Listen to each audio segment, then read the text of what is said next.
I listened to your talk on YouTube. I think you are talking Ayurveda in a different language. I've read only one Veda, sir, that is this one. Inner exploration is very important. That is the place where Ayurveda is born.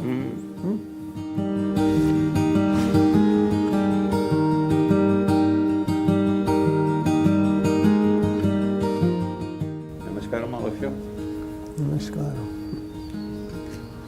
Everybody looks like a bank robber, I don't know who or… So the Ayur Prana is doing great work in the field of Ayurveda. They create Ayurvedic herbal product. We bring raw material from India, organically grown, no chemical pesticides, no chemical fertilizer. Then we test it here, see that there are no toxic heavy metals, arsenic, mercury, lead. And such a good work. They create churna, which is powder form, siddha tailam, medicated oil, siddha ghrutam, medicated ghee, gutika, vatika, tablet. And boy, this Bani and botanical and Ayur Prana, they are doing very good work in the field of Ayurveda. And so that Ayurveda is becoming quite popular in the Western world, both in America, England, Germany. An amazing thing, there is so much hunger for Ayurvedic clinical approach. So I teach them Nadi Pariksha. And in Nadi Pariksha, the basic Manduka Gati, Sarpa Gati, Lavaka Gati, Tittira Gati, Hamsa Gati, different Gatis are there. And with the grace of God, I am a good artist. I draw the picture of the pulse, how it looks. And we are doing webinars. And each Friday, some new subject, new topic, that how to determine Prakriti through the pulse, how to do the assessment of Vikruti, the present altered status of the dosha. Then through the pulse we can understand the Manas Prakriti, Manas Vikruti, sub-doshas, Pranavyan, Udan, Saman, all these sub-doshas. And boy, there is so much demand, people love that. And to teach this subject in Zooming or on Zooming is quite an art. We have 2-3 cameras where I go near the camera and I just say, this is Vata Pigam, Adya, Madhya, Antya Nadi. Adya Nadi, Vata, Madhya Nadi, Pitta, Antya Nadi, Kapha. And then slowly the spike under each finger, Vata, Pitta, Kapha, Vata, Pitta, Kapha. And when we go deep, Niguda Nadi, Prakriti Pradarshani, Uttana tu Vikruta. So muncha, dhrutva, dhrutva, hold it, leave it, hold it, and then you will come to that state, that spike. And you have to just pay attention to the kapha spike, pitta spike, vata spike. Under these 3 fingers, how many vata spike, how many pitta spike you get, and based upon that you can determine your prakriti. The deep level, the 7th level is prakriti, and prakriti is your unique genetic code. It is your blueprint. It is still there, pulsating, throbbing under your radial artery. And amazing, people love it. So this work, Ayur Prana, is doing quite a fantastic work in the field of Ayurveda. And a couple of years ago, I was in Coimbatore also. That Dr. Krishna Kumarji and Ram Kumar, they invited me to teach Ayurvedic art of… This is a lost art. No school teaches this ancient Vedic art of pulse assessment. And Krishna Kumarji, he loved it. He's such a holy person. And they have a big school there in Vaidyagraman, and they do Panchakarma there. And there were about 200 Ayurvedic doctors. They come there to receive this art of reading the pulse. It is art, but it is a science. And in Ayurveda, science and art can go together.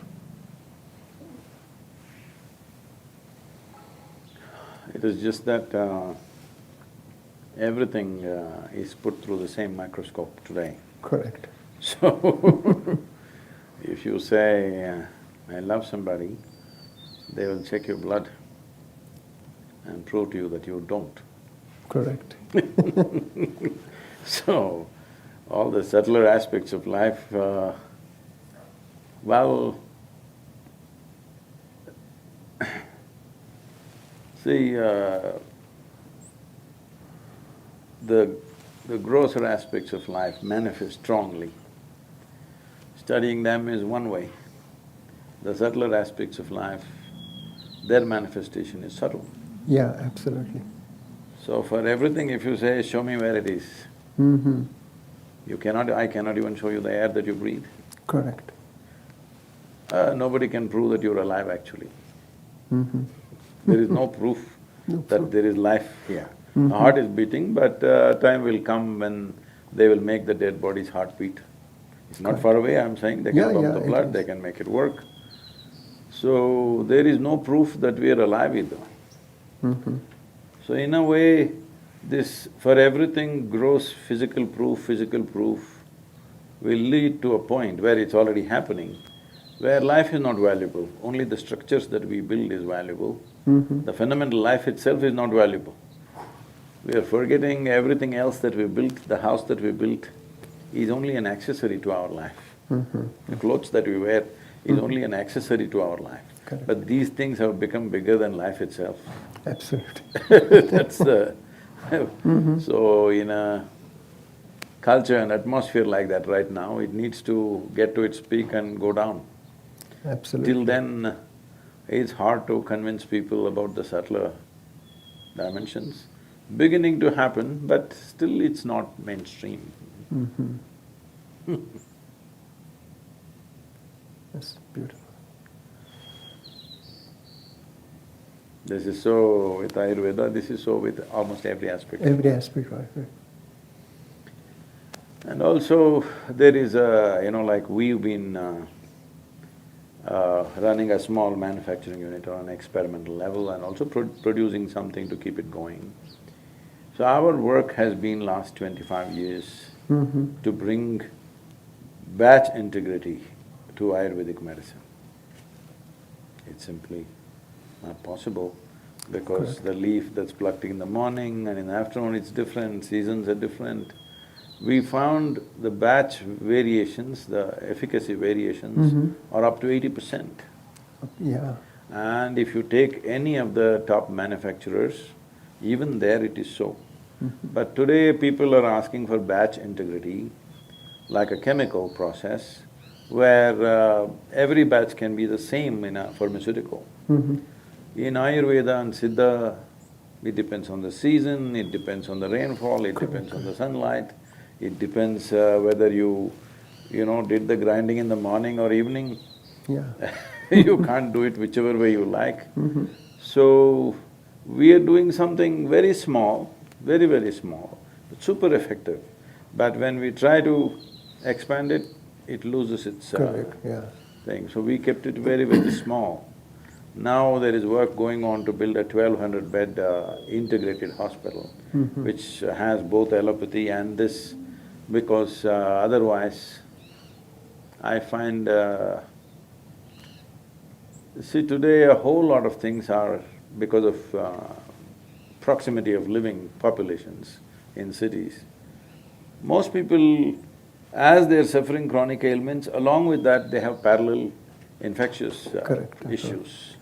If they are not dealt with, Ayurveda can deal with chronic aspects, something that happens within the body. But where an external invasion has happened, you need some chemical warfare. Correct, of course. So trying to bring this thing, we are calling this as integrated health solutions, where Siddha, Ayurveda, allopathy, Unani and naturopathy and yoga all mixed together according to each person, mixing it in the right context. It works well, but at the same time, today we expect everything to become like a concrete science, this is it, this is it. It doesn't work like that, you have to observe, you have to… You cannot get… right now we are working towards that we can get treated on the Zoom or we can get treated by a phone. Correct. All diagnosis will be done by your phone after some time, that's where we're going. That will not be possible because this needs a certain level of observation. Each person responds to these things differently. Above all, it takes involvement. Whether health or well-being or spirituality needs involvement. Right now, we are trying to do everything without involvement. Correct. Simply, just like that. Everything systemic, no involvement. Well, all the subtler, more tender aspects of life, beautiful aspects of life will disappear if there is no involvement. Yeah. Everything is systemic. Absolutely, yeah. That's why this is moving towards integral approach, integrative approach. And even in Arizona, there is a integrated medical schools, and they are doing research. So what you say is very true, because every science has limitation. Allopathy is very good for acute emergency, but once that emergency is over, then Ayurveda can help to take care of chronic ailment like rheumatoid arthritis or gout or even ascites. In all these disorders, Ayurveda has a good approach. And slowly, slowly, Ayurveda and allopathy can come together. Ayurveda will come to the mainstream, but it will take time. Yeah, more of holistic approach is definitely needed. Individual doctors, a few of them are doing it. On the larger level, I don't know where it'll come together because Right. they're moving in divergent ways. That's also possible. Because the basic thought process of entirely depending upon technology and everything is kind of an absolute. Well, health is not an absolute thing. Right. You may be healthy now, in the next 5 minutes you may not be. Yeah, it is relative. It just varies, it's the nature of how life happens. So, these absolute things about you tested my blood in the morning and everything is fine with me, but I may be dead by the evening. Oh, yeah. So many people do, I'm saying. Yeah. So, this absolutism needs to go and we need to look at life with a more holistic and a more gentler approach, which needs lot of Correct. cultivation and new kind of civilization. When I say new kind of civilization, right now our idea of civilization is that we dominate everybody and we are civilized. No, idea of civilization is there is no need to dominate anyone, that is civilization. That is correct. But unfortunately, we think the other way around. When Mahatma Gandhi was asked by someone, what do you think about the Western civilization? He said, it's a good idea. This is not me, it's him. Because we are misunderstanding domination as civilization. The fundamental of civilization is, there is no need to dominate anyone. It doesn't matter, somebody is weak, somebody is strong, somebody is young, somebody is old, somebody is male, somebody is female. You don't have to dominate anything, even other life around you. Absolutely. That's civilization. But right now our idea of civilization is putting a stamp, our stamp on everybody's face. Tell us whatever you can speak about Ayurveda.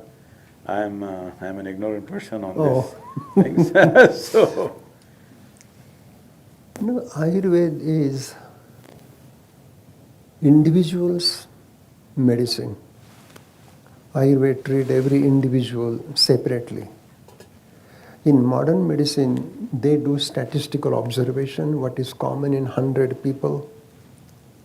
Based upon that normality, they try to judge the individual. But Ayurveda has a unique approach in the sense, pinde pinde matiri bhinnaha or pinde pinde prakrutiri bhinnaha. So, Ayurvedic approach is more prakriti vikruti paradigm. Perhaps one person will handle aspirin because he is kapha, but pitta person will be very super sensitive to the aspirin, it can create severe reaction.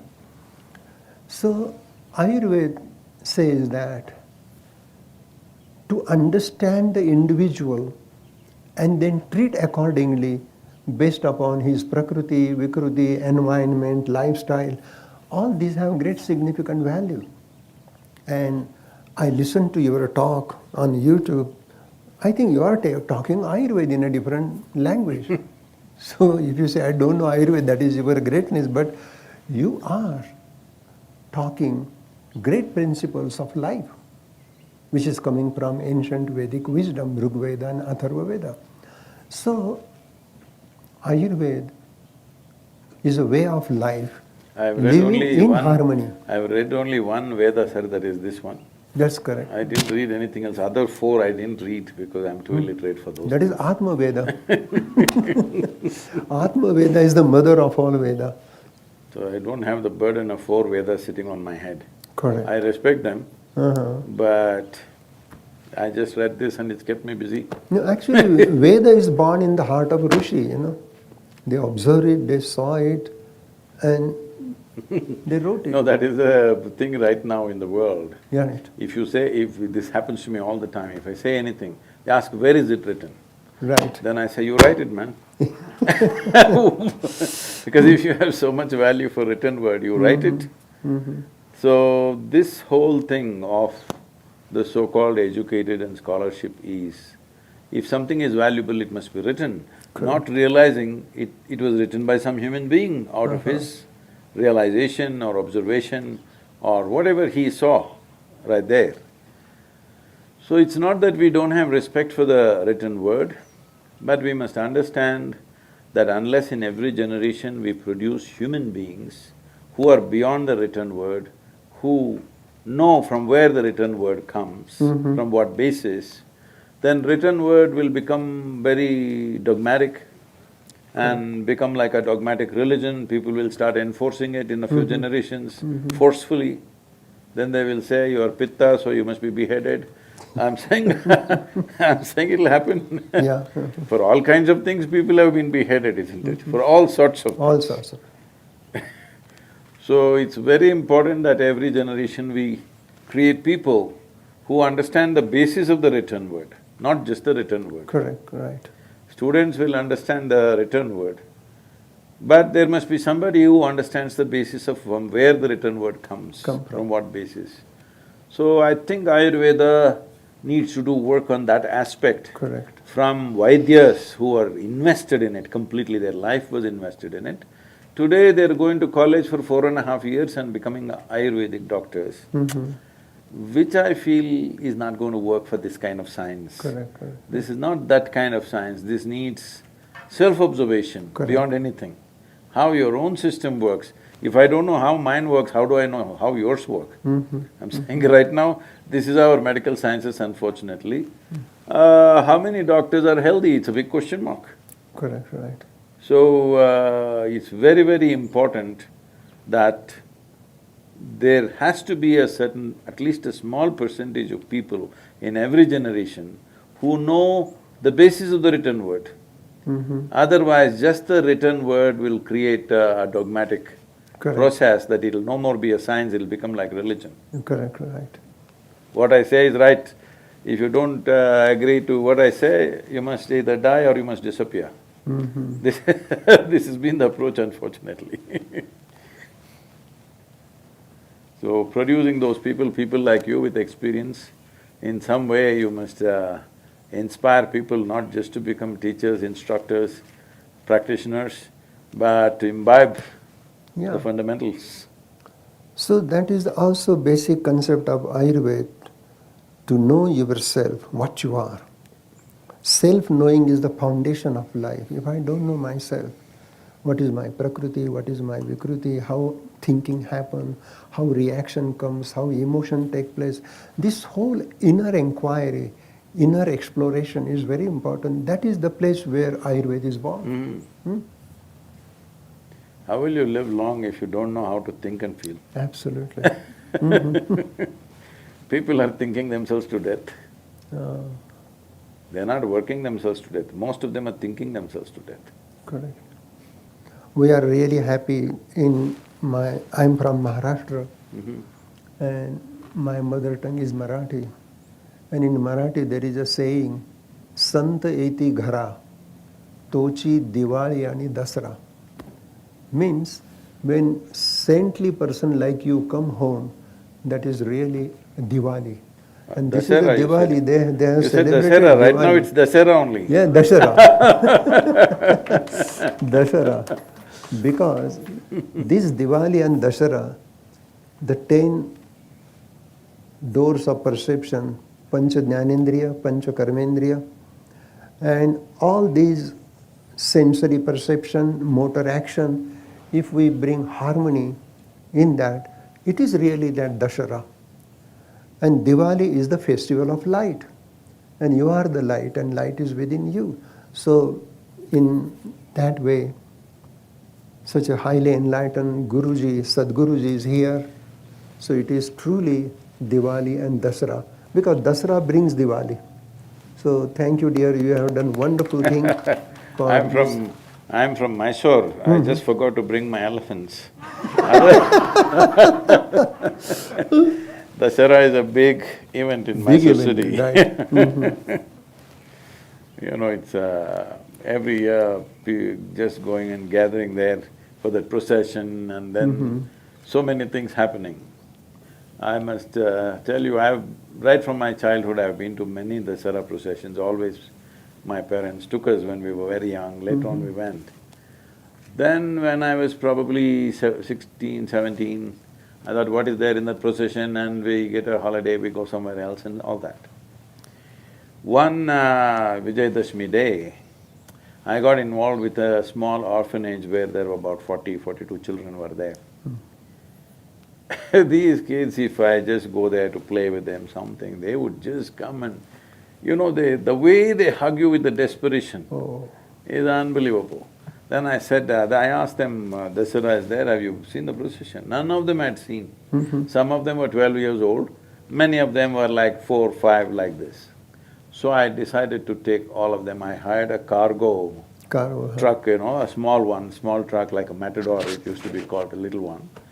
So I borrowed this from my friend and put these children in the back in the cargo deck with an adult and drove it there and found a nice place for them to see. Oh my God, the way they were excited seeing the Maharaja and the elephant and the horses and the procession and the tableaus, oh my God! I can never forget that. I just sat there and cried that day. Because these kids, what it meant to them seeing that procession, and that's what it is. And the moment we grow up and the moment we see a few films and some other entertainment, we just forget, you know. We were also excited when we were kids. But later on you think, what is there to see? I've seen it so many times. But after seeing those children, I thought, if I'm in Mysore, I must go for the procession, it doesn't matter what. That's great. Though there is a lot of jostling, pushing, pulling, everything happening. Even this Navaratri, the 9 days and nights of Durga Ma, and every name has a significant value in Ayurveda. Pratamam Shailaputriti, Dutiyam Brahmacharani, Tritiyam Chandraghandeti, Kushman. These are the names of the Vanaspati, these are the names of the herbs. And these 9 herbs, on those particular days when we make a decoction, tea and take it, it will get benefit. So that it will bring clarity, it will bring health and happiness, and amazing, it will balance the 3 doshas, it will burn the ama, the toxic morbid metabolic waste in the body. So, Ayurveda is totally percolated in every so-called ritualistic event. No, it kind of merged with the culture. This is the whole thing. Medicine was not about one doctor knowing about it. It's about everybody knowing what to do about themselves. As a part of this, we created herbal gardens in over 123 villages, herbal gardens. Somebody donated a piece of land and we grow about 108 varieties of herbs, and in that village we teach them how to use it. Anybody can go and pluck for their use. They can't take it in a bag and go, but they can pluck for their use. Simple things, children have a stomachache, they go to the doctor and stand in a queue. Somebody has a headache, they go there. All these things when we were growing up was just handled at home.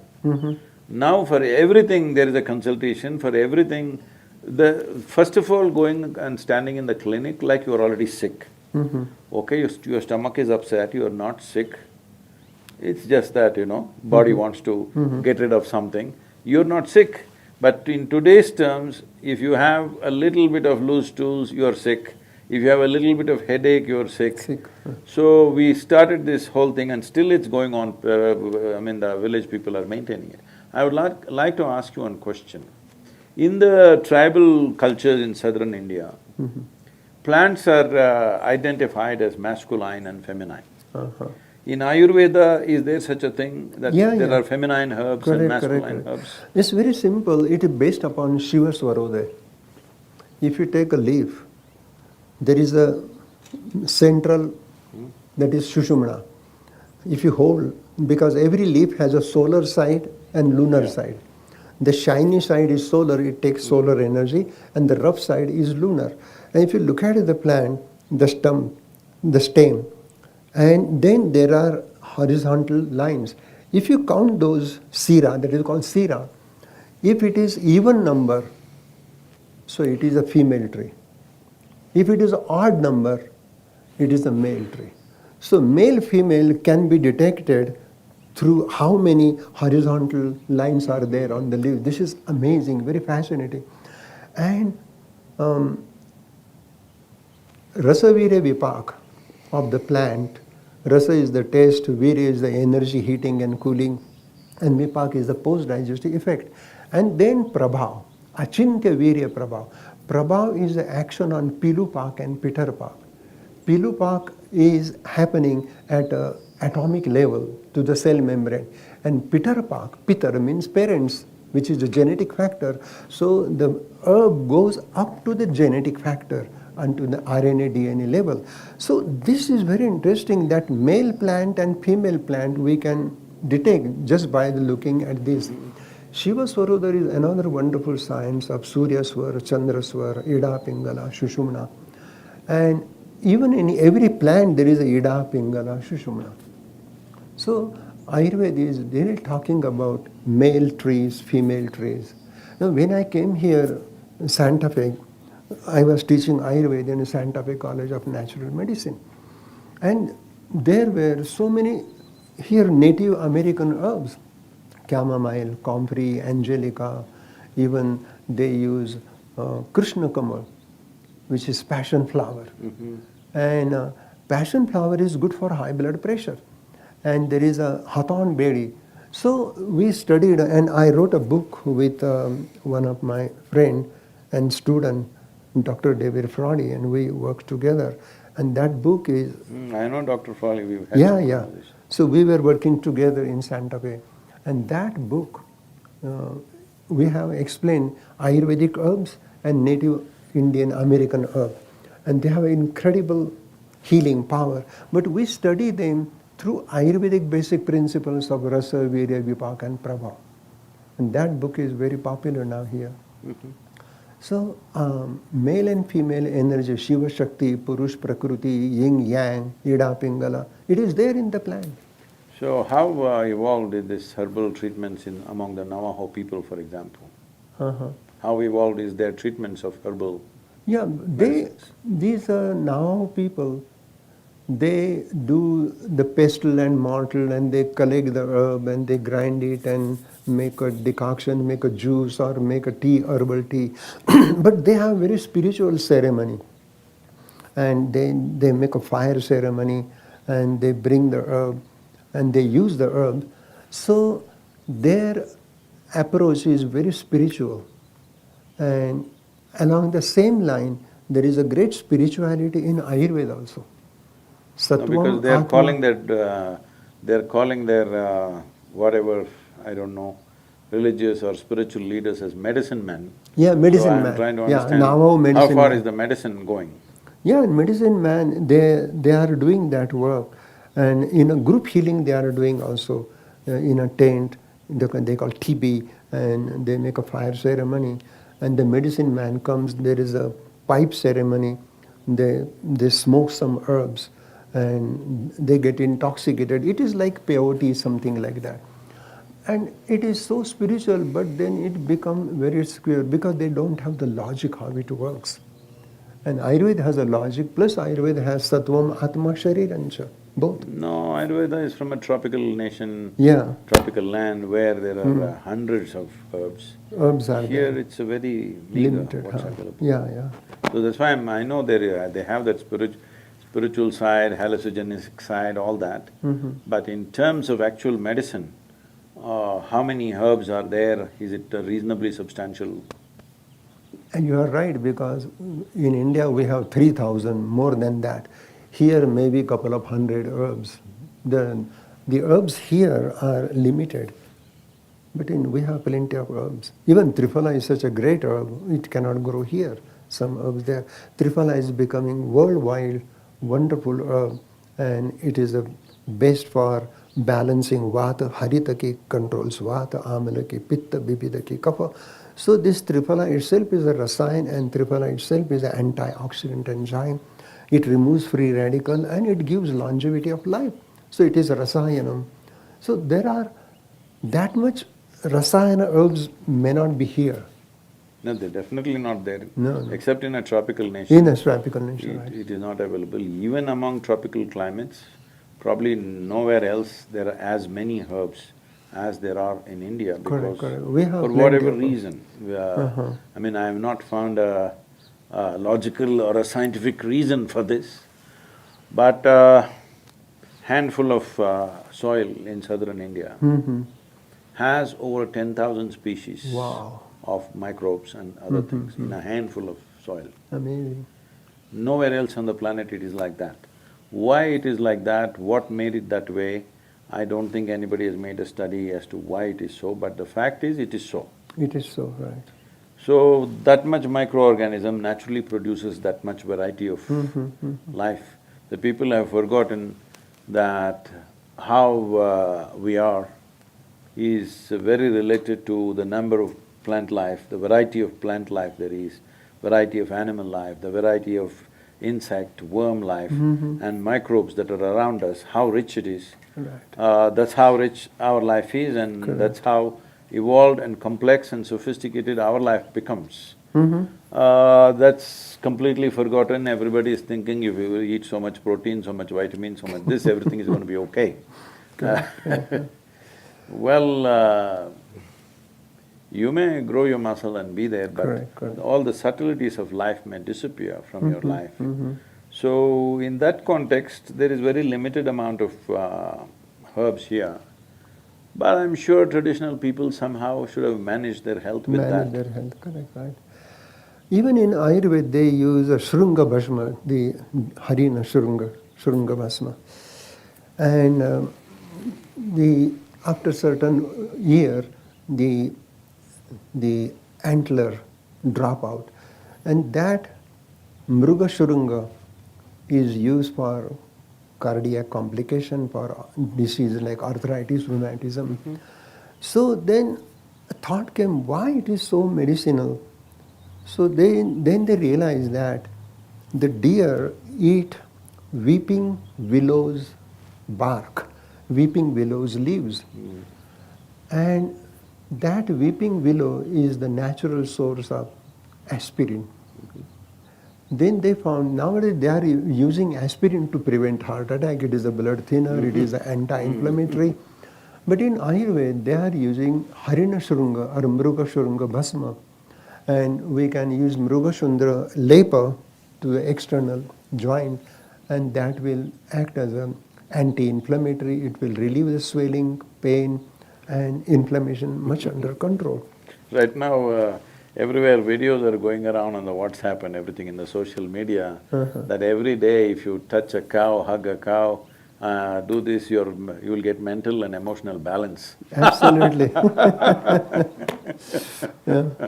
And that is a special cow about Brahmin cow, which has a hump.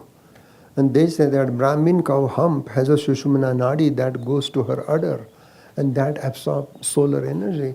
And that ghee prepared out of Indian cow doesn't increase cholesterol, that's the beauty of it. But the Western cow who has a flat back, it is like modified buffalo. Yeah. And this, they have big udder, and that milk from the western cow is rich in cholesterol, and person can get heart attack. So the I would like to Indian… ask you one thing. Right now in Kerala, people are claiming, and we don't know how much of it is true, but I know some of it is true. People have preserved ghee in the earth. They buried it in the earth and kept it for over 100 years. And it seems this ghee has tremendous healing Absolutely, possibilities. Can you say something yeah. about That is called Shata. Shata means 100 years. Shata Varsha, Shata Samvatsaram Ghritam means the ghee is buried in a clay pot into the soil, 100 years. Because when ghee is staying in the soil for 100 years, that much long time, some molecular changes happen within the ghee. And that ghee is rich in ojas. It is rich in tejas, and it is rich in prana. Because ultimately the pure essence of vata dosha is prana, pure essence of pitta is tejas, and kapha is ojas. And at cellular level, ojas, tejas, prana, they maintain cellular metabolic activity, cellular intelligence, and flow of communication. Prana is a flow of communication. So at cellular level, ojas, tejas, prana, they are operating and enhancing the cellular life. So this 100 years old ghee, Purana Ghritam, is the best medicine for eczema, psoriasis. Even if you take internally, it can heal peptic ulcer, ulcerative colitis, IBS, irritable bowel syndrome, many disorders, even autoimmune diseases. This Purana Ghritam is Sreshtam, Ojas Karam Param. So this promotes Ojas. Is there any parallel in the medical sciences for Tejas and Ojas? Prana, they're beginning to recognize kind of. Correct. Very good question. Prana is your neuroelectrical impulse, your neuroelectricity. But Tejas is nothing but certain kind of amino acid. They work at the level of cell membrane, at the level of RNA, DNA. They are Tejas. And Ojas is the immune system.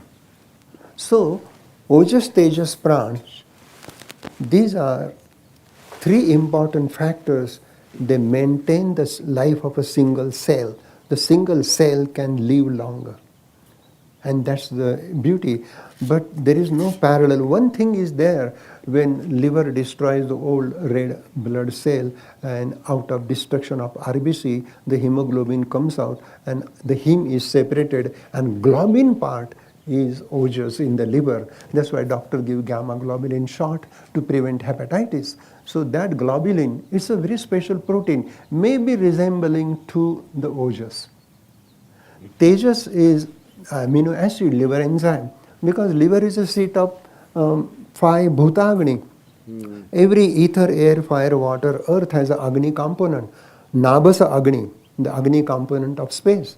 Vayavya Agni, the Agni component of air, which really absorb the gaseous exchange happen because of that. Tejo Agni, which is responsible for cellular metabolic activity. And Apo Agni, which maintain plasma serum. And Parthiva Agni is a mineral, calcium, magnesium, zinc. So exactly when we study modern medicine and Ayurveda concurrently and inherently, then we will understand which part is prana, which part is tejas, and which part is ojas. In the yogic sciences, generally, ojas is seen as a non-physical dimension of energy. If you… because everything physical has come from the non-physical. If you create a cocoon of non-physical dimension of energy, cocoon does not mean like this. Right. On the cellular level, every cell has a little bit of non-physical dimension Correct. of wrap around itself.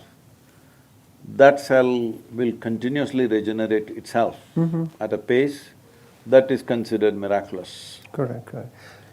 Well, your recovery from anything, injury or any ailment will be like that. Above all, first of all, you don't get sick enough to be called sick.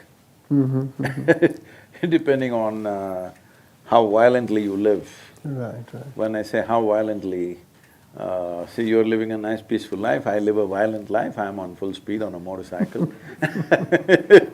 So, my life is 7 days of the week, 365 days, there's no day, there's no night. You know, sometimes it's 24 hours work, other days it's 18, 20 hours of work. It's a violent life. But still I have not cancelled a single event because I am not well. Such a thing has not happened in the last 39 years. No, what you say, very beautiful. A certain amount of ojas kind of puts you back always. It doesn't matter. It's not that I have not been unwell, well, I caught flu, I caught this, I caught that many times. But no matter what's happening, I can still continue my activity. Right. So, if what you said kind of interests me, that ojas is that kind of energy which is not physical in nature. Right. But if you are incubated in that always, if every cell is incubated in that always, Correct. your recovery or your ability to be beyond what physical things do to you. Ayurveda says that ojas can be measured on physical level in physical term as ojosar. Then tejas can be measured. Then there is a para ojas and upper ojas. So, para is superior. Superior ojas is ashtabindvatmakam param ojam rudhistitaha. So that 8 drop, ashtabindvatakam ojas, the 8 drop of superfine ojas that comes to the heart and that stimulate pacemaker SA node, then it stimulates to the AV node and to the bundle of His. All cardiac activity are governed by that superior ojas. Then inferior ojas is Ardha Anjali, which is half pint, and that is circulating throughout the body to maintain immunological response. But there is a Shakti Rup ojas that become aura. So if you do meditation, you are in samadhi, then that your upper ojas become para ojas become aura. And that halo, that aura is nothing but ojas. But the color of the aura is tejas. And pulsation of aura, vibration of aura is prana. Even at the auric level, ojas, tejas, prana are operating in a subtle Shakti form. But in a physical form, ojas, there is a ojo prakriti. And Ayurveda says the person who is very handsome, dynamic, with attractive eyes and very charming personality, when he comes, there is a whole vibration. I look like a blind man. Yeah. So that is called, so you fall into that category. Your prakriti is ojo prakriti. So ojas is a physical thing. Ojas can be psychological thing, which is bliss, joy, happiness, and ojas can be spiritual thing, which is samadhi. So Ayurveda talks about these aspects, is it? To some extent. Charak does talk about. I've always been so engaged with life, I never had the patience to study anything. I'm just absolutely involved with life inside and life outside. Correct, right. So I never sat down and made a study of anything. So you must tell us, you spent a lifetime of study. I think your whole life is a study. Even you are driving motorbike, still you are observing, you are learning. There is no end to the study, no end to the learning. Learning is at every moment. And that is your humbleness. You said, I have no time, but you are always in that process. So just now, yesterday night, some journalist was asking me, when you're writing, what are you thinking about? Are you doing this, doing that? I said, not just when I'm writing, at any time I'm not thinking about anything. Because this whole… this is a European disease that has caught the whole world, it's a pandemic. That people think human thought is more significant than human attention. Human attention, if it is keen enough, intense enough and sustained, it can open any door in the universe. Absolutely. Human thought is just a recycling of what you already know. But somewhere our education systems, borrowed from European systems, has inculcated in everybody that your thought is more important than your attention. Attention to Creator's creation is more important than the nonsense that you make up in your head. But everybody thinks you must be thinking something, then only you're an intelligent person. Well, I don't think much.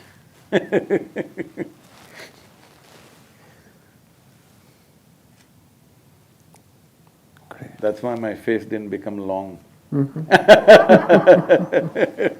With age, people, will lose their joy and they become like this, they think they've become serious about it.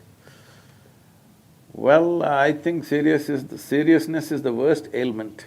Because it's such a joke that you are here just for a few years. Before you, thousands of years people have lived here. Correct. When you're gone, maybe the grass will be grateful because it's getting sustenance from you because you're buried underneath. Otherwise, everybody will forget in a little bit of time and the world will be fine without you. Correct. But everybody thinks that they have become so important in this Right. universe that they become very serious. Silly little thoughts that they're creating have become bigger than the cosmos. So, I don't know, for me, life is about attention. How keenly attentive you are is how much you know of life. Because everything that needs to be created is already created. Great. You just have to be attentive and enjoy the bounty of life that's here. Absolutely. But people are trying to make up their own little world. Their idea of a world is one stupid building that they call as home and so much bank balance and 4 wheels parked in front of their house which is shinier than the neighbor's wheels. I mean, this is their idea of creation. Correct. When there is a magnificent creation all over. So this creation of my job, my family, my this keeps them busy and away from the Creator's creation, which is the worst thing that can happen to you. Absolutely. So Ayurveda, if it has to become the way of the world, not necessarily in the form that it's come from India, it can happen in so many different ways. Right, right. The fundamentals are right, but how it finds expression in different societies could be Correct, different. right. If it has to happen, first and foremost thing that needs to happen is that there must be a significance for the creation above your own creation. Correct, correct. Till then, I don't think people will take to Ayurveda, everybody is looking for a quick fix of some kind. Correct. And people are doing integration of Ayurveda and acupuncture, Ayurveda and chiropractic, Ayurveda and naturopath, and Ayurveda and allopath.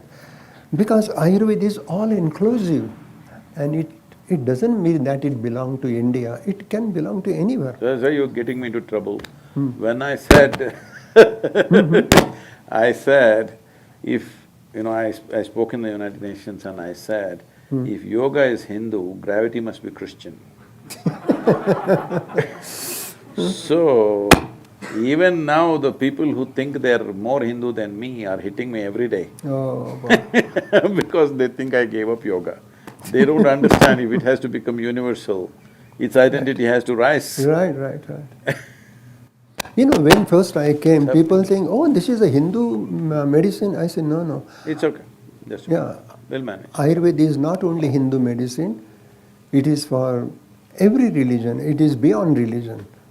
See, how can science be a cultural or a religious Right, identity? that's It a cannot be. limitation, yeah.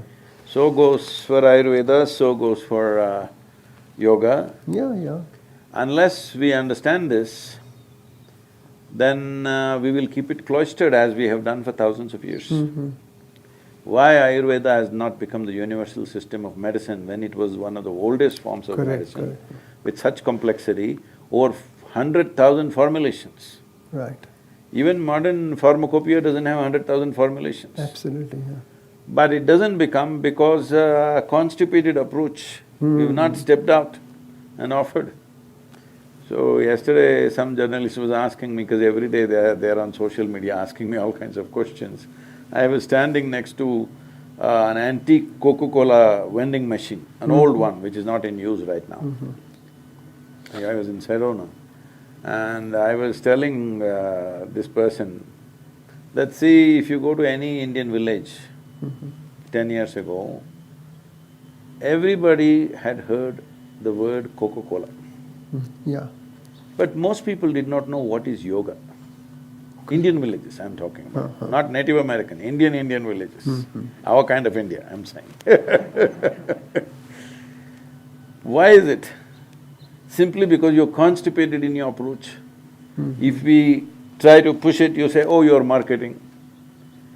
If all our programs are free in the villages, but we charge in the cities, oh, your business.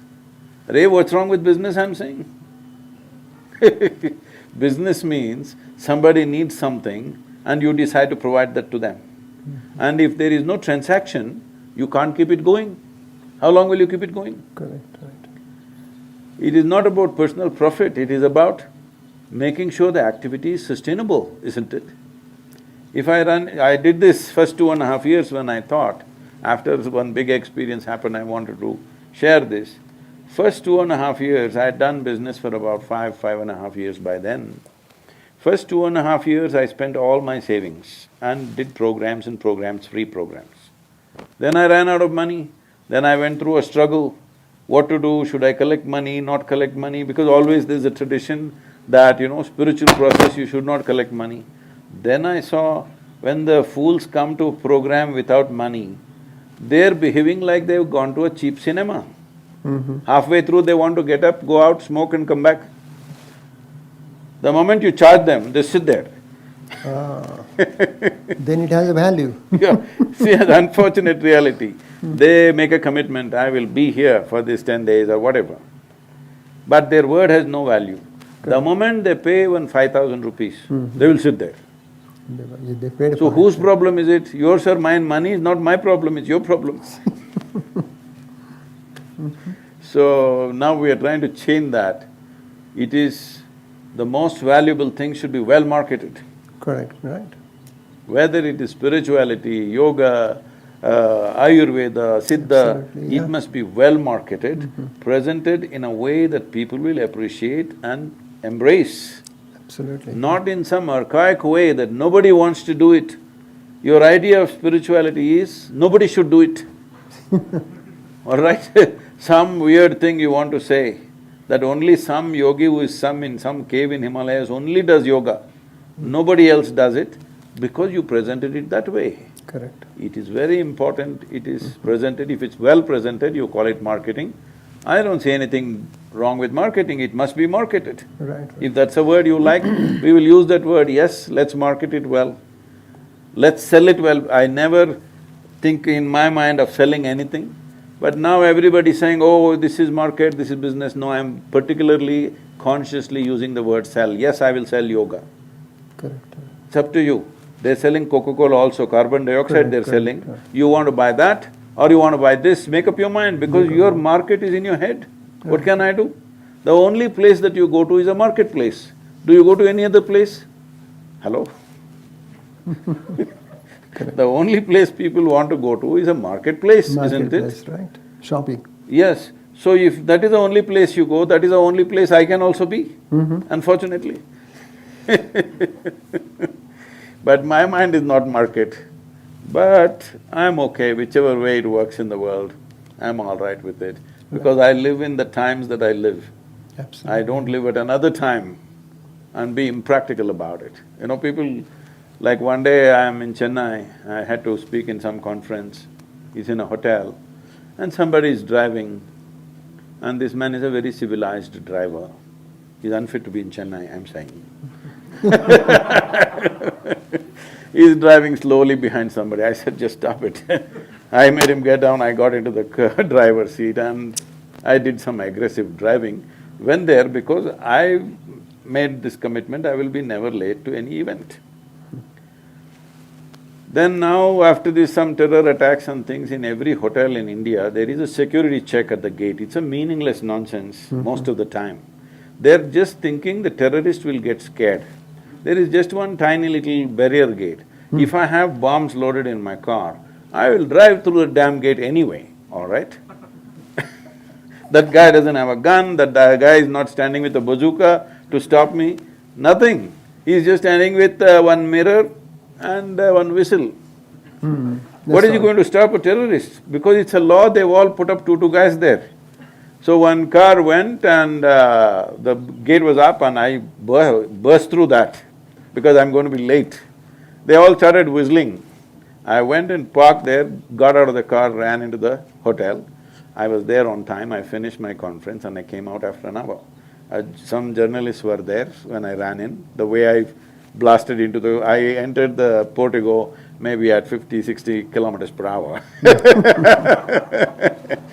Then when I came out, this guy is asking, in ancient times, yogis used to walk. You drive your own car, what kind of a yogi are you? Then I said, you idiot, in ancient times, everybody was walking. Not just yogis. I'm saying you have these kind of things, if I must come walking, I must from Coimbatore to Chennai, if I come walking, I become a yogi. No, I become a walker. Yeah. I mean, these kind of restrictions we put on ourselves and not reaching valuable sciences to the world, and we're losing it. Losing it, yeah. It's Beautiful. time Ayurveda, yoga, all these very precious sciences must reach the maximum number of people. Correct. It's a very good thing that our Prime Minister pushed for it and now International Yoga Day has been declared. It is not going to achieve everything that we want, but at least it's in the consciousness of the world that yoga is legal. Absolutely. In this group, Ayur Prana, Mitesh Bhai, come on, yeah, and Sneha Ben, they have so much dedication, so much love, and they think like you. They think that we should bring Ayurveda to the front so that the whole world will listen to it. So this is quite a work. It's a big teamwork, and as you say, this is an inspiration coming from your heart, and they are already doing this work. Thank you. Give them big hand. It's amazing. It's good. Is New Mexico made marijuana legal? Not yet? I have no idea. Is it? No. No, not yet. So I'm saying marijuana, alcohol became legal, marijuana became legal, cocaine will become legal. Time we make yoga and Ayurveda legal.